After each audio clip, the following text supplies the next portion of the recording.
Basirhat Lok Sabha TMC 2024, এটাতে মেহবুব হাসান তিনি forward করছেন ওবিসি সাব কাস্ট সার্ভেয়ারকে সহযোগিতার নির্দেশিকা। সুপ্রিম কোর্টের জাজমেন্টের আগে পরিকল্পনা দেখুন, আগামী সোমবার 10/3/2025 থেকে প্রতিটি গ্রামে গ্রামে ওবিসি সাব কাস্ট সার্ভে করা হবে।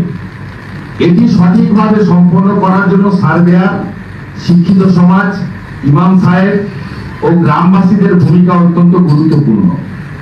এই নির্দেশিকায় কিভাবে সার্ভেয়ারকে সহযোগিতা করা যায় এবং কিভাবে পিছিয়ে পড়া মুসলিম সাবকাস্টদের যেমন মোল্লা সম্প্রদায় প্রকৃত সুবিধা নিশ্চিত করা যায় তা পয়েন্ট আকারে উল্লেখ করা হলো। সার্ভেয়ারকে কিভাবে সহযোগিতা করা যায়, পিছিয়ে পড়া সম্প্রদায় চিহ্নিত করা, এটা সুপ্রিম কোর্টে কিন্তু জাজমেন্টের আগে। কনস্পিরেসিটা দেখুন, সব ভারবেলি করেছে। আমি একটা ভিডিওর ক্লিপিং আপনাদের দেখাবো পায়ের পয়েন্টে। নন্দীগ্রাম 1 নম্বর ব্লকে গতকাল আমরা ধরেছি এবং সার্ভে বন্ধ করেছি। আমি ভিডিওর ক্লিপিংটা দেখাবো, দেখালে আমার কথা সঙ্গে গোটা রাজ্য করেছে 10 দিন থেকে। সম্ভবত জাজমেন্টের অর্ডারটা দেখুন, কত তারিখ? 17 না 17 জুলাই, 16 না 17 ফাইন লাস্ট অর্ডার।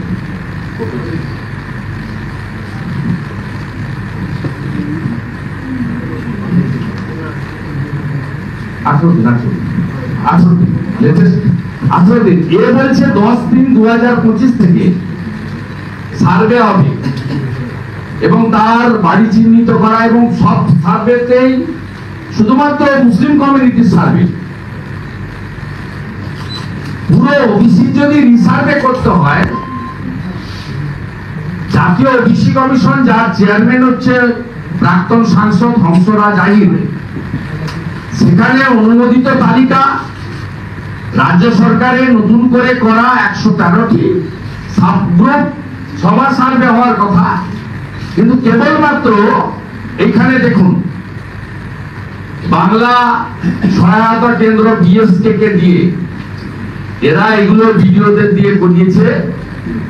ইমাম সাহেব ও মাইকিং এর গুরুত্ব আমি উল্লেখ করছি না, ধর্মীয় প্রতিষ্ঠান থেকে মাইকিং করে সার্ভেয়ারদের আগমনের খবর সবাইকে জানানো হবে। তারপরে যা যা বলেছি, ইমাম সাহেবরা গ্রামবাসীদের সচেতন করবেন যেন সবাই সঠিক তথ্য দেয়। শিক্ষিত সমাজের ভূমিকা, চাকরিজীবী ছাত্রছাত্রী, গ্রামে বসবাসরত শিক্ষিত ব্যক্তিরা সার্ভেয়ারকে সহায়তা করবেন। কেউ নথিপত্র অন্যান্য তথ্য দিতে অসুবিধা করবেন। দেখুন, একেবারে নেক্সট সোমবার পর্যন্ত সার্ভেয়াররা মাঠে নামবে।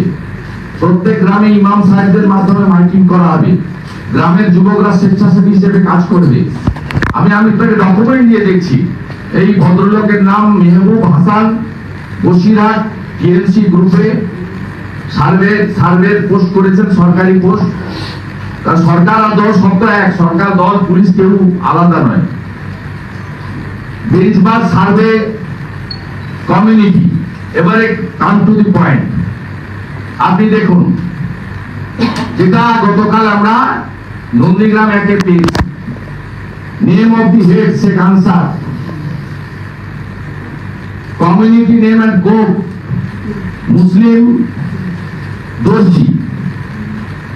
আপনি দেখুন, শেখ লুৎফর মুসলিম দর্জি কোন কমিউনিটি?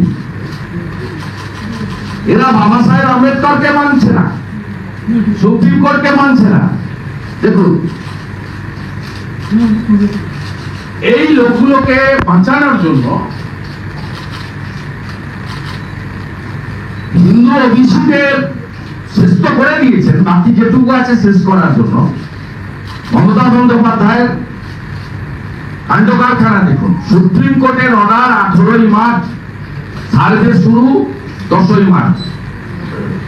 এই প্রফর্মা গুলো বিডিওরা দিয়েছে এবং ডিডি অফিস থেকে আইসিডিএস আসা বিএসকে যে কন্ট্রাকচুয়াল লোকেরা আছে তাদেরকে বাধ্য করানো হচ্ছে এই সার্ভে গুলো।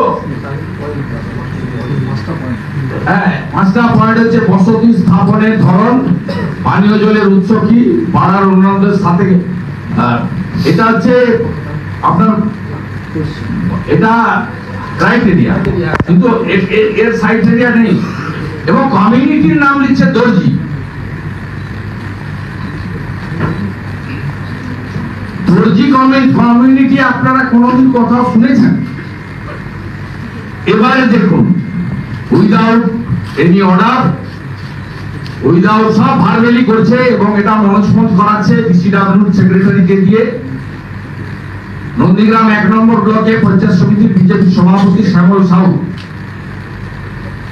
তিনি যখন ওখানকার ভিডিওকে চার্জ করেন, চ্যালেঞ্জ করেন অন ক্যামেরা, তখন ভিডিও স্বীকার করেন যে আমি বিসিডব্লিউ দপ্তরের নির্দেশে কাজ করছি, আমার কাছে কোনো অর্ডার কপি নেই।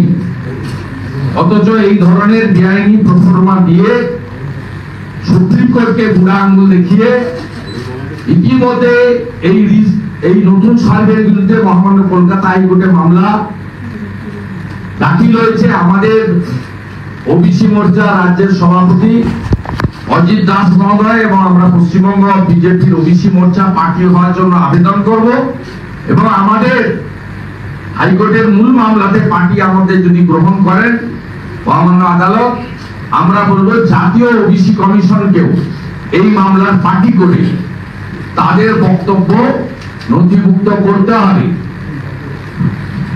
এবং সবচেয়ে আশ্চর্যের কথা, এই সরকারটা সমস্ত ওবিসি সমাজের কথা ভেবে কাজ করছে না। তা আগেও বলেছি, particular one community high achievement তো গায়ে লাগে মমতা বন্দ্যোপাধ্যায়। আমি যখন বলি মুসলিম লীগ 2, মূল যে ওবিসির তালিকা তাতে তো